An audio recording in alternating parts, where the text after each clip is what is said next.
বাবুই পাখি প্রকৃতিগতভাবে মগডালে বাসা বেঁধে বসবাস করে, কিন্তু সময়ের বিবর্তনে ঝিনাইদহের বিভিন্ন এলাকায় এরা বাসা বাঁধছে লোকালয়ের নিকটবর্তী ছোট ছোট গাছে, যা পাখিদের জীবন নিয়ে তৈরি করছে শঙ্কা।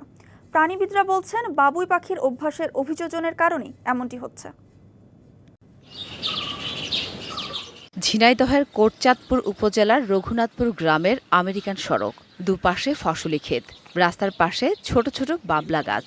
ছোট আকৃতির কয়েকটি গাছে গেল কয়েক বছর ধরে বাসা তৈরি করে আসছে বাবুই পাখি।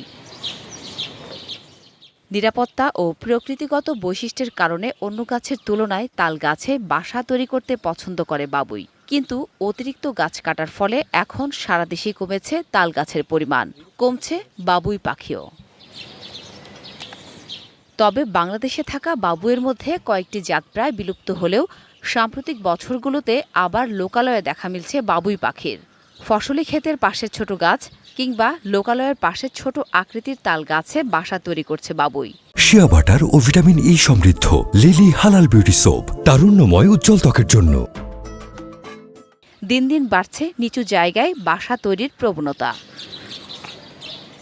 নিচু জায়গায় বাসা তৈরির প্রভাব পড়তে পারে বাবুইয়ের বংশবৃদ্ধিতে ধারণা স্থানীয়দের। তারা ছোট ছোট ঝোপঝাড়ে বাসা বাঁধতে গিয়ে বিপদের সম্মুখীন হচ্ছে। অনেকেই আছে এগুলো বাসা ভেঙে দেয় শয়তানি করে। সরকারি যে রোড আছে সেই রোডে পিলার পিতে সীমানা প্রাচীর করা উচিত, যে এই গাছগুলো না কাটে। আর প্রাণীবিদরা বলছেন, অভ্যাসের অভিযোজন ঘটেছে পাখিদের মাঝে।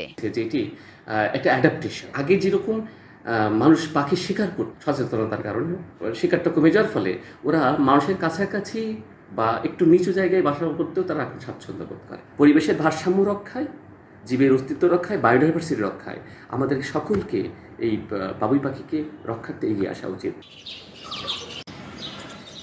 প্রকৃতিতে বৃদ্ধি পাক পাখির সংখ্যা, এমনটাই প্রত্যাশা ঝিনাইদহবাসীর। DBC news desk.